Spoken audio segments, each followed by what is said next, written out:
Carter Nelson, the big horse, as Stephen M. Sipple likes to say, is a player to watch. And by the way, Carter Nelson just had a birthday party, and I saw he went to Texas Roadhouse with his family, and they put him on the saddle.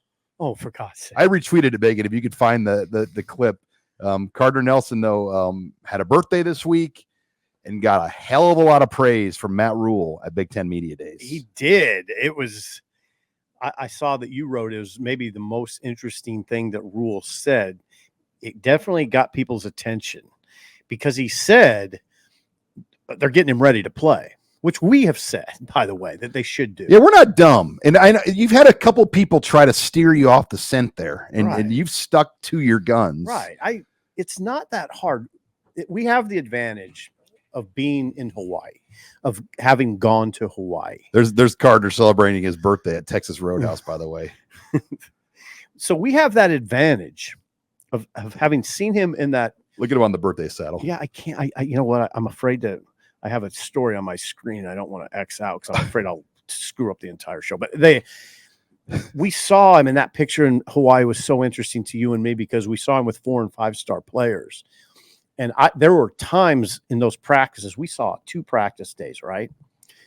And God bless you for sending us out there because it was so valuable. And part of the value was seeing, wow, Carter looks like one of the better players on the field. And there were times I thought, he looks like the best player on the field. So that's when it hit me. Okay.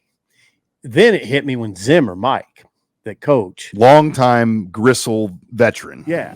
Said, okay, now this kid can play, but he's also got a little mean streak to him. I mean, he caught a pass in the end zone and a guy kind of hit him late. Carter went after him. You need to hear that. That's important. Do you know what got my attention right away? When he got there late because of the travel issues, but he gets in that first practice and then they do the competitions. Yeah. And they had a tug of war. Mm-hmm. And imagine like big Polynesian Samoan players, Sure. And he got in there and wanted to go against these guys and win. And he did. Mm-hmm. And he was fired up. That's Carter as a competitor. The other play in that game when there was an interception, mm-hmm. and he ran the guy down. It was amazing to watch him cover that much ground, the strides and how fast he is, and then pulling the guy down. Yeah, that was illuminating. Now, what Rhule said is this. When I recruited him, I said, hey, we're going to create a special position for you. He said, I'm proud that we followed through on that because he is a difference maker. This is Rhule talking, not Sipple, not Sean. And he used the word upgrade. Yeah, he said how much he knows about the offense is going to dictate how much he plays. But he's playing receiver. He can come into the box and be like a tight end, but we can also split him outside and win. I think he'll play a ton of football for us. And he's talking this year. See, I know people get so skeptical of us always, talking sunshine and all that. But I don't do that about every player. I think they have something here. And I still always found it bizarre. People in the surrounding area of Ainsworth, there were a lot of critics of Carter Nelson. Really strange. And, strange. I have family in that part of the state. And, we had a family reunion. And I had relatives debating me about him. And I'm like, look, guys, I don't think you understand what you have right now. Like Carter Nelson went down to Alabama's camp, did a live workout, ran a 4.5 240. And then what happened? And then Nick Saban's like, your offer is greenlit. You can commit right now if you want. Nick Saban would call him. Yes. Kirby Smart. Freeman, that Notre Dame coach, would fly in that little airport, right? Yeah. I mean, I think it was a battle for him too, by the way. Who was it a battle with? Who'd Nebraska have to Georgia. Who'd Nebraska have to Notre Dame. Georgia and Notre Dame. I'm not surprised. No. I saw it because I'm not surprised because of what I saw in Hawaii. That's why I'm not surprised. I've never in my time doing this job or anytime seen an athlete that in 1 year won 8 different track events. Mm-hmm. 8 individual events he entered this year and won all 8 of them.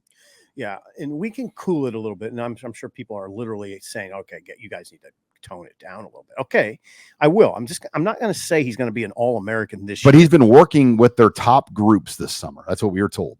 He's working with The their black, top they call it groups. the black group. And all I'm going to say about Carter, I don't want to put pressure on him. I don't think we should, but he'll catch passes in big games that mean something this year. That's what I think. He's going to catch passes in situations where they need him, and he'll be good. He's the other thing we should mention, he's lifting weights for the first time. He was as good as he was without lifting weights. Now he's in a weight regimen. Well, he took his team to the state finals in basketball, and that was with, just being an athlete. I mean, that they made it all the way to the championship game. He won the long jump. He was runner-up in the 200. I mean, you're right, Sean. I want to say one more thing. It gets to the essence of why we love sports. What I like is identifying players that have the kind of greatness that you will pay to see, that you will gladly pay to see. Or if not that, then the second part is players that have that sort of potential. That's where he fits. But how many players since Amir Abdullah have Nebraska had that you would say he's the price of admission alone? The answer to that question is not nearly enough, and maybe not any. Wandale Robinson was on that path. Yes, he was. But they misused him. Great. No, Sean, that's a great name. He was on that path. He was on that path. He won them the Northwestern game in 2019 by himself.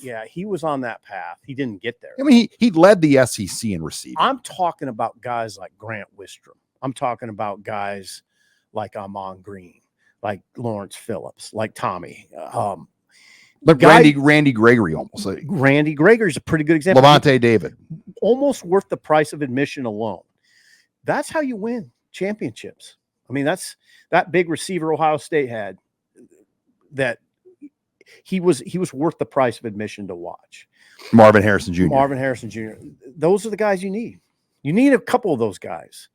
And I'm not saying Carter Nelson is that guy, but I have a suspicion that he could become that guy.